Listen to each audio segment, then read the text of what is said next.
요한계시록 9장 1절로 12절까지의 말씀, 우리 다 같이 한 목소리로 합독하겠습니다. 다섯째 천사가 나팔을 불매 내가 보니 하늘에서 땅에 떨어진 별 하나가 있는데 그가 무저갱의 열쇠를 받았더라. 그가 무저갱을 여니 그 구멍에서 큰 화덕의 연기 같은 연기가 올라오매 해와 공기가 그 구멍의 연기로 말미암아 어두워지며 또 황충이 연기 가운데로부터 땅 위에 나오매 그들이 땅에 있는 전갈의 권세와 같은 권세를 받았더라. 그들에게 이르시되 땅의 풀과 푸른 것이나 각종 수목은 해하지 말고 오직 이마에 하나님의 인침을 받지 아니한 사람들만 해하라 하시더라. 그러나 그들을 죽이지는 못하게 하시고 5달 동안 괴롭게만 하게 하시는데 그 괴롭게 함은 전갈이 사람을 쏠 때의 괴롭게 함과 같더라. 그 날에는 사람들이 죽기를 구하여도 죽지 못하고 죽고 싶으나 죽음이 그들을 피하리로다. 황충들의 모양은 전쟁을 위하여 준비한 말들 같고 그 머리에 금 같은 관 비슷한 것을 썼으며 그 얼굴은 사람의 얼굴 같고 또 여자의 머리털 같은 머리털이 있고 그 이빨은 사자의 이빨 같으며 또 철 호심경 같은 호심경이 있고 그 날개들의 소리는 병거와 많은 말들이 전쟁터로 달려가는 소리 같으며 또 전갈과 같은 꼬리와 쏘는 살이 있어 그 꼬리에는 5달 동안 사람들을 해하는 권세가 있더라. 그들에게 왕이 있으니 무저갱의 사자라. 히브리어로는 그 이름이 아바도니요 헬라어로는 그 이름이 아블루온이더라. 첫째 화가는 지나갔으나 보라 아직도 이후에 화 둘이 이르리로다. 아멘. 나팔 심판이 계속 이어지고 있습니다. 나팔 심판을 우리가 읽을 때 다른 심판도 마찬가지입니다. 기도에 대한, 성도의 기도에 대한 하나님의 응답이었다. 또 우리가 요한계시록 6장에서 읽었지만 이 세상에서 믿음으로 인하여서 죽임을 당하였던 순교자들의 영혼이 하나님의 제단 앞에서 어느 때까지 이러한 상황을 둘 것이며 어느 때까지 주님 지켜만 보시겠습니까? 라고 기도하였던 순교자들의 그 기도 가운데에 하나님 응답하는 그 모양이 이러한 심판으로 드러나고 있다는 사실들을 우리가 명심해야 될 것입니다. 그리고는 4번째 나팔 심판까지 지나가고 7인 심판에는 있지 않았던 표현들이 나오는데 4번의 어떤 나팔 심판이 지나가고 난 뒤에도 아직 3개나 남아있다라고 하면서 이 심판의 중함과 가혹함에 대해서 7 나팔 심판은 강조되고 있습니다. 그 가운데에서 우리가 오늘 읽는 심판은 5째 천사가 나팔을 불어서 벌어지는 5번째 나팔 심판이 되겠습니다. 큰 틀에서 보면 이 나팔 심판에 등장하는 이 연기와 함께 나오는 권세를 받은 이 황충이 어떤 영적인 존재, 영물이냐, 아니면 사도 요한이 무언가를 보았는데 그것이 그의 표현으로는 이해가 안 되니까 어떤 첨단의 어떤 전쟁 기기들을 보고 최대한 자기가 표현을 한 것인가, 우리는 그것을 염두에 두고 읽을 필요가 좀 있어요. 뭐 이래도 저래도 여러분 그것이 어떤 영적인 존재냐 아니면 첨단의 어떤 전쟁 기기들이냐 라고 하는 것 자체가 중요하지는 않습니다. 그것이 중요한 게 아니고 그들이 무엇이든지 간에 그것으로 인해서 이 땅에 벌어지는 일들과 그 일들이 내일하고 모레 나올 텐데 그러한 일들을 겪으면서도 이 땅에 있는 불신의 사람들이 뭐하지 않는다? 회개하지 않는다는 사실이 중요해요. 좀 더 가면 이 땅의 사람들이 그러한 가혹한 고통, 오늘 본문에도 나오지만 죽기를 구하여도 죽음이 그들을 피하는, 어렸을 때 제가 요한계시록을 읽을 때, 어렸을 때 아주 어렸을 때요, 초등학교 때 뭐 그럴 때 같아요. 그때 요한계시록을 왜 읽었는지 기억은 나질 않는데 그때 성경을 통독하 다 읽었겠지. 그 요한계시록 읽는 중에 제가 제일 공포스러웠던 게 요 구절이었어요. 사람들이 이런 환난과 고통 가운데에 사람들이 죽기를 구하는데 죽음이 그들을 피한다라고 하는 말이 어렸을 때 충격으로 다가왔던 기억이 있어요. 중요한 것은 그러한 고통 가운데에서도 주님께 돌아오고 하나님께 돌아와 예수 그리스도를 믿고 회개하면 좋을 텐데 근데 그러지 않는다는 거예요. 중요한 건 그거예요. 그리고 좀 더 지나가면 그랬던 이 사람들이 뭐 전부 다는 아니겠지만 그랬던 사람들이 회개하고 주님께 돌아오는 시점이 하나 있어요. 시점이 하나 있습니다. 바로 두 증인의 사역으로 인해서 돌아오죠. 그런 일들이 벌어지고는 중에 다섯째 천사의 나팔입니다. 그러니 여러분 이 일들을 통하여서 우리는 이 세상이 앞으로 어떻게 되어질까를 분명히 알고 이 세상에 나의 모든 것을 실어두어서는 안 되고 심어두어서는 안 되겠다. 이 세상의 모든 것들이 3분의 1이 다 없어지는 엄청난 일들 가운데에 내 것이 소각되어질 그 위에 다 얹어져 있으면 여러분 그 사람은 망하는 거 아닙니까? 그러한 맥락에서 1절을 우리 다시 한번 읽어보겠습니다. 시작. 다섯째 천사가 나팔을 불 때에 내가 보니 하늘에서 땅에 떨어진 별 하나가 있는데 그가 무저갱의 열쇠를 받았더라 라고 합니다. 네, 무저갱이라고 했어요. 무저갱 여러분 말이 뭐 어려운 단어지만 무저갱 바닥이 없는 갱, 바닥이 없는 구멍이란 뜻이에요. 바닥이 없는 구멍에서 어떤 열쇠를 받았습니다. 하늘에서 떨어진 별이 하나 있어요. 좀 전에 말씀드렸던 것처럼 영물인가 어떤 첨단 기기를 말하는 것인가 뭐 첨단 전쟁의 기기를 말하는 것인가는 여러분 그렇게 염두에 두고 가셔야겠어요. 그런데 하늘로부터 별이 하나 떨어졌는데 그가 무저갱의 열쇠를 받았다고 하는데 2절에 보니까 이렇게 되어 있습니다. 시작. 그가 무저갱을 여니 그 구멍에서 큰 화덕의 연기 같은 연기가 올라오매 해와 공기가 그 구멍의 연기로 말미암아 어두워졌어요. 막 어두워집니다. 이미 여러분 네 번째 나팔 심판으로 인해서 하늘은 많이 어두워졌어요. 3분의 1이 빛을 잃었다 그랬으니까. 그런데 이 다섯 번째 천사의 활동으로 더더욱 하늘과 공기가 어두워졌어요. 연기가 피어 올랐다는 거죠. 그리고 그 가운데 나오는 것이 하나 있습니다. 3절입니다. 시작. 또 황충이 연기 가운데로부터 땅 위에 나오매 그들이 땅에 있는 전갈의 권세와 같은 전갈을 받았더라. 황충이라 그랬습니다. 메뚜기를 의미해요. 메뚜기 중에서도 여러분 우리가 푸른색, 초록색 메뚜기도 있지만 큰 메뚜기들은 노란색 그런 메뚜기를 상징합니다. 여기에서 특징이 하나 있어요. 일곱 나팔 심판 가운데에서 첫 번째, 두 번째, 세 번째, 네 번째는 비인격적인 어떤 자연재해와 유사한 비인격체의 어떤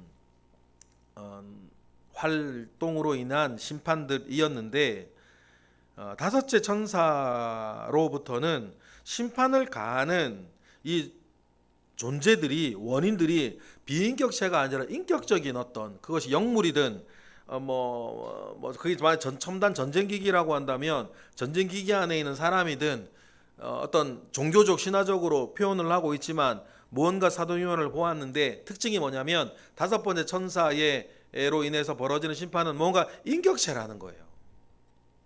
인격체로 인해서 자행되어지는 심판이에요. 그래서 권세를 받았다 그러고 그것이 주체가 되어서 주어로 계속 등장을 합니다.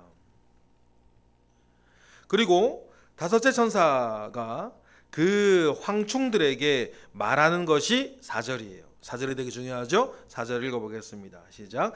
그들에게 이르시되 땅의 풀이나 푸른 것이나 각종 수목은 해하지 말고 오직 이마에 하나님의 인침을 받지 아니한 사람들만 해하라 하시더라.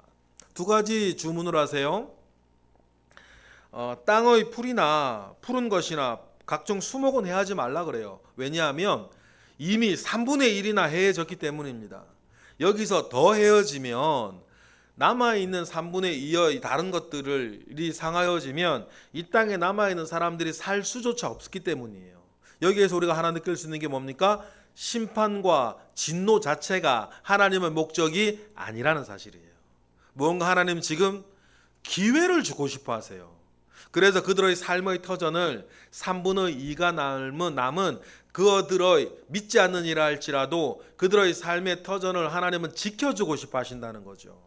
그래서 지켜진 삶의 터전 가운데에 그들의 계속 회개할 기회, 회심에서 돌아올 기회, 구원받을 기회, 하나님의 인침을 받을 기회를 주고 싶어 하시는 하나님의 마음을 읽으시는 게 되게 중요해요. 지금도 마찬가지입니다. 여러분, 이 세상을 살아갈 수 있는 은혜를 하나님은 모든 사람에게 주셨어요. 그래서 은총을 둘로 나누지 않습니까? 특별 은총이라는 것이 있고 일반 은총이라는 것이 있다. 특별 은총은 하나님께서 특별한 사람들에게 주시는 은혜를 그 특별 은총이라 그래요. 그리고는 믿는 이나 믿지 않은 사람이나 심지어는 착한 사람이나 착하지 못한 사람이나 모든 사람에게 주시는 일반 은총이라는 것이 있습니다. 일반 은총이 있어서 여러분 믿는 사람이나 믿지 않는 사람이나 이 땅의 삶을 살아갈 수 있어요. 이 땅의 삶의 터전을 가지고 자기의 능력껏 자기의 어떤 기회가 닿는 대로 여러분 자기 삶을 살아갈 수 있는 힘을 하나님은 믿는 사람에게만 주신 것이 아니고 믿지 않는 사람에게도 다 주셨다. 왜냐하면 믿지 않는 사람이라 할지라도 그 사람도 하나님이 창조한 이 세상에서 하나님이 창조한 영혼이고 사람이기 때문이에요. 그러니 믿지 않는 사람들도 노력하고 애쓰고 힘써서 부자도 될 수 있고 성공할 수도 있고 자기의 삶의 터전을 이어나갈 수가 있어요. 그런데 이게 끝이 아니지 않습니까? 그렇게 자기 삶의 터전이 지켜져 나아가는 그것을 통해서 하나님의 마음을 읽는 게 중요해요. 회개하고 회심하고 돌아오도록 하나님께 뭐를 주시는 거예요? 기회를 주시고 시간을 주시는 거 아닙니까? 그런데 하나님의 그 마음은 알지 못하고 하나님 마음을 읽지 못하고 자기 잘난 양 살아가는 거예요. 만약에 오늘 본문처럼 고난이 다가오면 그냥 하나님이 자기에게 주신 일반 은총 안에서 버티는 거예요.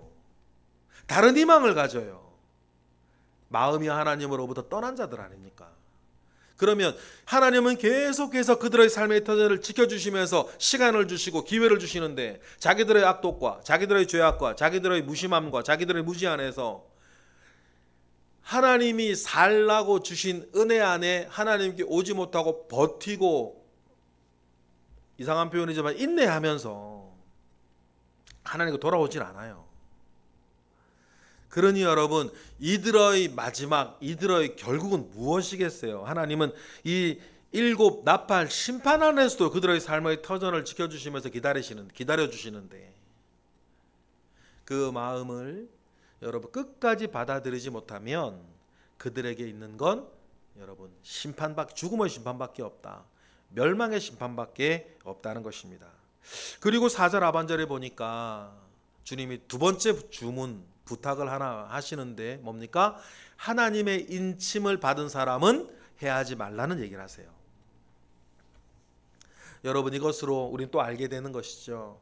7 나팔 가운데 있는 그리스도인이라 할지라도 여러분 하나님은 그들을 지키시는 것이고 이 모든 하나님의 나팔 심판은 다른 심판도 마찬가지죠. 심판이 이 세상의 멸망을 목적으로 하는 게 아니라 여러분 이 땅에 있는 남아있는 하나님의 인침받은 그리스도인들 그들을 건사하고 지키고 그들의 기도에 대한 또 휴거하고 또 죽은 그리스도인 순교한 그리스도인들의 기도에 대한 응답으로 하나님이 하시는 하나님의 구원 역사라는 사실이 또 분명히 드러나요. 하나님의 그 구원 역사 가운데에서 모든 일들이 벌어지고 있는 것입니다. 그리고 또 하나님께서 5절에 또 다른 조건을 하나 붙여주십니다. 5절입니다. 시작. 그러나 그들을 죽이지는 못하게 하시고 5달 동안 괴롭게만 하시는데 그 괴롭게 함은 전갈이 사람을 쏠 때 괴롭게 함과 같더라 라고 하면서 그들을 죽이지는 못하게 하시고 다른 모든 사람들이라도 고통만 계속 주어요. 그런 고통 가운데 빠져 있습니다. 여러분 고통을 그렇게 주셨다면 고통이 의미하는 바가 뭐겠어요? 이것은 우리도 마찬가지입니다. 모든 고난과 모든 고통의 마지막 목표가 있습니다. 뭡니까? 하나님께로 돌아오는 것이에요. 그런데 망하는 사람들의 특징이 있어요. 그 고통과 고난 가운데에서 하나님으로의 회심이 일어나는 게 아니라 원망을 쌓아가는 거예요. 하나님이나 다른 사람이나 심지어는 자기 자신을 향해서 원망만 쌓아가는 사람들이 있어요. 이런 사람들은 고통 가운데에서 망하고 말 사람의 뚜렷한 특징이에요. 그러니 여러분 행여나 앞으로 여러분에게 어떤 고난이나 고통이 찾아오면 그것을 내 탓으로 알고 나의 어떤 허물로 알고 하나님 아버지 앞에 회개하고 회심하여 나의 중심이 주님께 돌아오는 계기로 삼는 은혜와 축복이 우리에게 있기를 주님의 이름으로 축복합니다. 그래서 죽이지는 못하고 괴롭게만 하는 것도 뭐겠어요? 돌아오기를 한 사람이라도 더 살려내기를 원하시는 하나님의 마음이다. 그리고 6절에 이 내용도 나오죠. 6절 읽어보겠습니다. 시작. 그날에는 사람들이 죽기를 구하여도 죽지 못하고 죽고 싶으나 죽음이 그들을 피할 것이다. 아까도 말씀드렸지만 어렸을 때 이 부분을 읽으면서 두려워했던 얼마나 고통스러운 일일까.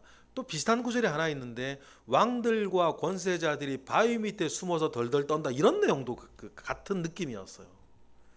그런데 우리 좀 전에 말씀드렸던 것처럼 요한계시록을 주셨던 하나님의 그 뜻과 의도를 우리가 알지 못하고 읽으면 마냥 무서운 이야기고 황충이 나오고 막 이러니까 이게 뭔가 어려운 이야기이긴 한데, 그런데 하나님의 마음을 알고 읽으면 야, 이런 모든 것들이 우리를 사랑하시는 하나님의 구원 역사라고 하는 사실 속에 모든 것이 새로 읽어지면 한 사람을 향한 하나님의 그 애틋한 마음들이 여러분 느껴지시는 것입니다. 어쨌든 그날에는 돌아오지 않고 여전히 악독한 마음 가운데 있는 사람들은 그 고난 가운데에서도 하나님을 생각하지 아니하고 오히려 뭐 하는 거예요? 죽기를 구하는 거예요. 그러나 죽음마저도 그들을 내버려 두지 않는다. 피하여서 도망을 간다 그럽니다. 이런 모든 일을 일으키는 것이 황충이라 그랬습니다. 근데 황충에 대한 보충 설명이 7절에만 나오는데 이것이 그냥 보통 메뚜기 떼는 아니라는 사실을 우리는 이제 알게 돼요. 7절에 이런 모양이 있습니다. 7절 다 같이 읽어볼까요? 시작. 황충들의 모양은 전쟁을 위하여 준비한 말들 같고 그 머리에 금 같은 관 비슷한 것을 썼으며 그 얼굴은 사람의 얼굴 같다. 요한이 무엇을 보고 이렇게 했을까? 같고라고 하니까 딱 그거는 아니라는 거예요.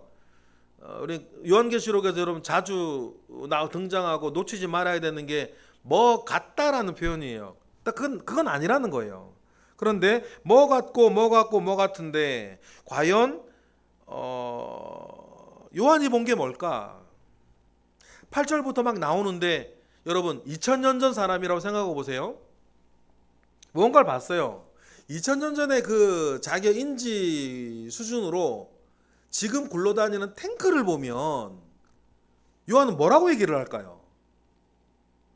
2000년 전 사람의 입장에서 지금 날아가는 F-35 전투기를 보면 요한은 뭐라고 얘기를 할까요?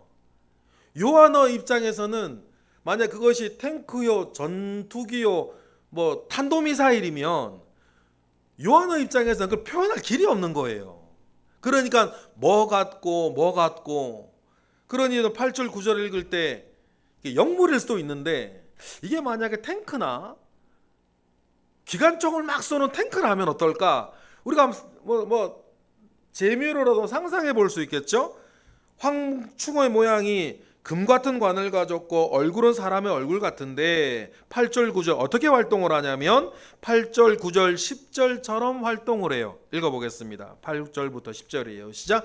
또 여자의 머리털 같은 머리털이 있고 그 이빨은 사자의 이빨 같으며 또 철호심경 같은 호심경이 있고 그 날개들의 소리는 병거와 많은 말들이 전쟁터로 달려가는 소리 같으며 또 전갈과 같은 꼬리와 쏘는 살이 있어서 그 꼬리에는 5달 동안 사람을 해하는 권세가 있더라. 이것이 만약에 요한이 날개가 물론 있지만 요한이 지금 본 게 탱크라면, 요한이 본 게 어떤 첨단 전투기 비행기라면, 요한의 입장에서는 8절, 9절, 10절처럼 이렇게 표현할 수밖에 없는 거겠죠.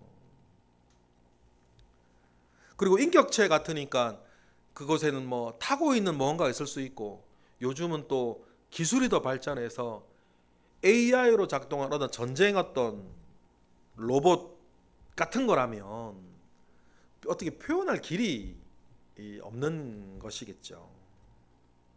어쨌든 5달 동안 사람을 해야 하는 권세가 있더라. 이것이 어떤 5달 동안 벌어지는 어떤 뭐 전쟁 같은 걸까요? 어떤 모양이 있겠죠. 11절에 보면 그들에겐 리더도 있대요. 11절 시작. 그들에게 왕이 있으니 무저갱의 사자라. 히브리어로는 그 이름이 아바돈이요 헬라어로는 그 이름이 아블론이라 라고 하여서 파괴자, 전쟁의 신, 뭐 이런 느낌의 어떤 이름들도 가지고 있습니다. 중요한 건 특징은 이거예요.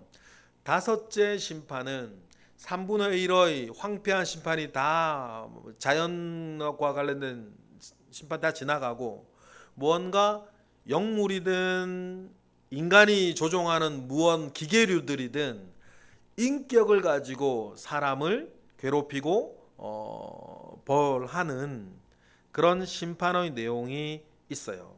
그런데 여러분, 이것이 이런 무시무시한 느낌이 중요한 건 12절에도 나와 있어요. 아직도 12절 읽어볼까요? 시작. 첫째 화는 지나갔으나 보라 아직도 이후에 화 둘이 이를 것이다. 7개의 나팔 심판 가운데에서 4번째가 지나가고 5째, 6째, 7번째 나팔 심판에 남았는데 5째인 이 첫 번째, 남은 3개 중에 첫 번째가 지나가고 아직 2개나 남아있다라는 말은 뭘까요? 이 심판이 지금 매우 가혹하다는 얘기를 하는 거예요. 지금 당하고 있는 건 아니니까, 사도 요한이나 뭐 다른 사람들이 당하고 있는 건 아니니까 그만큼 가혹한 심판이다라고 하는 것을 여러분 우리는 알 수 있습니다. 여러분, 7 나팔 심판 가운데의 5번째 심판을 통해서 분명하게 드러나는 것이 있죠. 이 모든 심판을 통해서 하나님께서 작정하신 하나님의 뜻과 하나님의 그 마음, 그 사랑을 아는 것입니다. 그 위에서 읽고 하나님의 그 애틋한 마음을 여러분 우리가 안다면 오늘 우리의 삶을 어떻게 내가 단장해 나아가야 할까? 무엇을 바라보고 살아야 할까? 여러분 깨달아지는 은혜가 있기를 주님의 이름으로 축복합니다. 그리고 나중에 나오겠지만 이 모든 것들을 통해서 성도의 옳은 행실을 원하는 하나님의 분명한 뜻이 있다. 오늘 미리 우리가 다짐했으면 좋겠습니다. 성도의 옳은 행실 가운데에 있는 저와 여러분이 되시기를 주님의 이름으로 축복합니다. 기도하겠습니다. 하나님 감사합니다. 크신 은혜 가운데에 우리와 함께 하시옵소서. 크신 능력 가운데에 우리와 함께 하시옵소서. 하나님께서 이 모든 일들을 행하시고 또 우리에게 알리시는 일이 이유가 있음을 믿습니다. 하나님의 이유 가운데에 들어가 하나님의 마음을 읽고 하나님의 마음을 받아 오늘을 살아가는 데에 하나님 부족함이 없고 하나님의 마음을 붙들고 사는 사람으로서의 태도가 오늘 하루에도 우리 모두에게 있게 하옵소서. 이 시간 드려지는 일천번째 예물 가운데 함께 하시고 오늘도 새벽을 깨워 기도하는 이들 가운데 은혜를 덧대어 주시옵소서. 예수 그리스도의 이름으로 기도드렸나이다. 아멘.